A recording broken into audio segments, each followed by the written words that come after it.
Tropical Island, Dwayne and Ian. We're back with Deck Tech with What's Kracken. This is Deck Tech 2. We figured in number 1 after we play tested a few times, it needed some removal. Yeah, it needed a few tweaks that I was missing. This is probably the 5th generation of this deck. It sees the odd card change every once in a while, and some things, like over here, we'll get to that in a bit, have made a glorious return to the deck after me trying other avenues. So let's start with our mana, Ian. Alright, so first of all, I have, I believe, 8 islands here and 6 forests, because it's a Simic deck. You need them. There's fewer green mana than there are blue there, because as double blue costs. In a moment, we've got a lot of double blue. A lot of ramps that produces green though too. Like over here, got 2 majoring networks. They just produce colorless, but they can produce a lot of it, which I need in this deck for getting my big fatties out there. A woodland stream, better for like first round play, something like that, because it does come in tapped. Same with these opulent palaces, but they produce both colors that are a key to my deck. I'm going through my collection for this stuff, and I don't have too many multicolored lands, so I'm just using what I've got. And I've also got a Ghost Quarter, just in case I need to blow up a manland or something. A little bit of removal. Alright, what do we got for creatures? Well, continuing the ramp theme, like this is exactly why there's fewer forests. I've got 4 Llanowar Elves and 4 Rattleclaw Mystics in here. That way I can get those big creatures out fast. These guys are cheap, and if I want to use, say, my Soul Foundry on a Llanowar Elf, that's a chump blocker on a stick. Yeah, for those of you at home that don't know, Soul Foundry,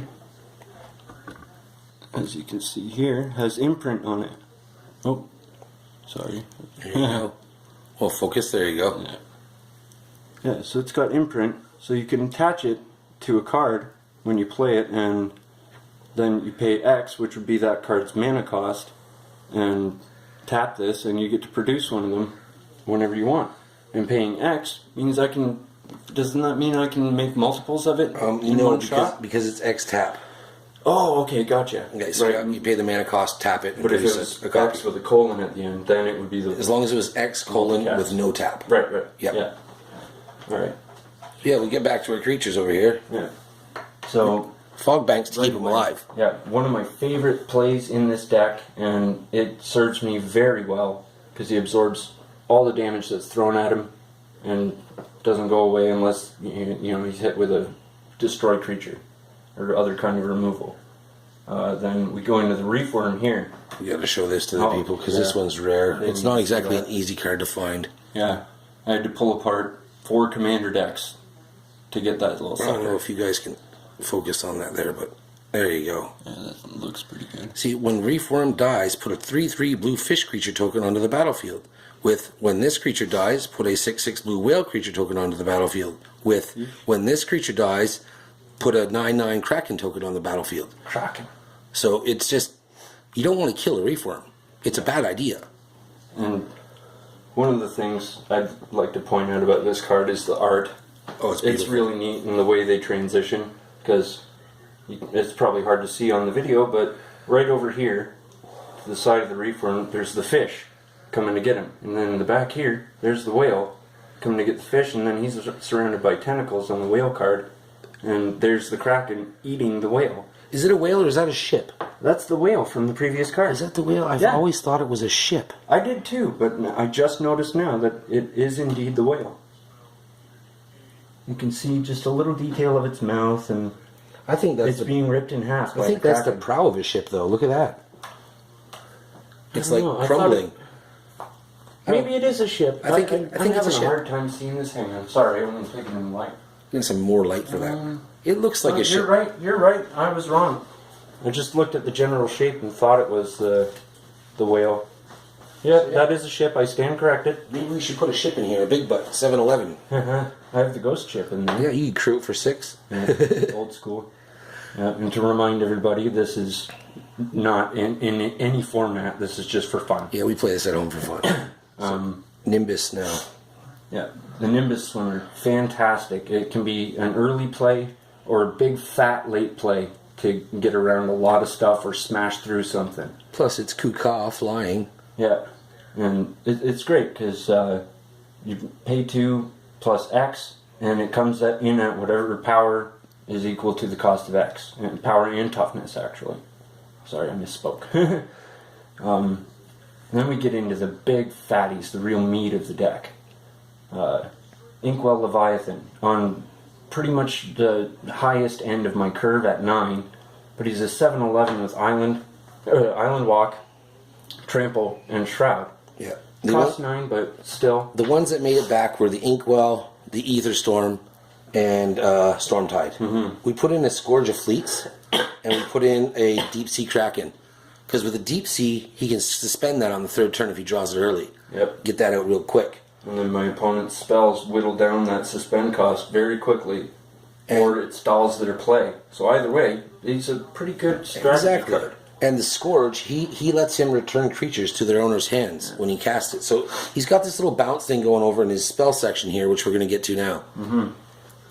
Yeah, that's really neat, because he does actually add to the bits of stall that are peppered in here. That's where most of my removal is geared towards. I kind of purposely geared this deck to feel like you're trying to fight against the ocean itself. Getting pushed back by the waves, getting these small creatures in the shallow water, then you get out into the open ocean and it's fucking big beasties. Let's start with Prey Upon. That's our new... This is a new edition. This is new. This came out in Ether Revolt, and it's been out before, but we got these ones from Ether Revolt. Target creature you control fights target creature you don't control. Yeah. With all these giant Krakens, that's not a bad thing. Also, he can use the Prey Upon on his Reform to start the transformation. Which is something this deck really needed, because I was always playing the Reform defensively, and that's a new card for me to play. I haven't seen it until Aether Revolt. I'm not familiar with it, so it's cool to throw a new mechanic into this deck. Keep it fresh. And then over here, we've got more ramp, a couple Simic Clue Stones, Rampant Growths, and of course a Soul Ring. Just get that mana production out there fast. This deck can get one of those big Krakens out on turn 5 sometimes. We got Kiora, Master of the Depths here, and we've got the Kiora Crashing Wave. So Kiora Crashing Wave I think that's the one that makes the tokens there, 9/9 blue Krakens. And this Kiora can make 3 8/8 octopuses that fight things when they come into play. Now maybe you guys out there in YouTube land have the answer. Can we get those ultimates to go off twice and have 2 active emblems? Yeah, I'm not sure if we can. Can we have 2 active emblems? If you don't, put it down in the comments. Yeah. Like, can you have 2 Kiora Master of the Depths emblems going and have, 2 Kiora of the Crashing Wave emblems going and have, 2 Krakens every turn? It sounds like you could to me, but I'm not sure on that. And could you get that to trigger twice as well and have 3 octopi come out and fight something a second time? Well, you see, you could do that because the first time you trigger this Kiora, it doesn't, Well, it's a one-shot emblem, but you still have the emblem during play. That makes me wonder, can you get another? Does the emblem behave like some kind of legendary item? We'll find that out. Yeah. We also got Whelming Waves here to return all the creatures to their owner's hands, just to keep them fighting that wave of tide. And 1 Crush of Tentacles, because if you have the surge cost, it gives you a big beastie. Yeah. And of course, like he said earlier, the Soul Foundry. Soul Foundry gives us an option to create more Krakens, or possibly even early, if he doesn't have Krakens in his hand, he can start pumping out Elf blockers, which is really cool. Or even Reforms. Pretty much anything in the deck it can bring back on a stick. So yeah, that's the deck tech number 2 for What's Kracken with Dwayne and Ian. Thanks for watching, guys. Yeah, Team Tropical Idol here. Give a like, comment, or subscribe, and don't forget to put your comments down below. Let us know. Let us know what you think, what you might change, how what would you do? play the deck.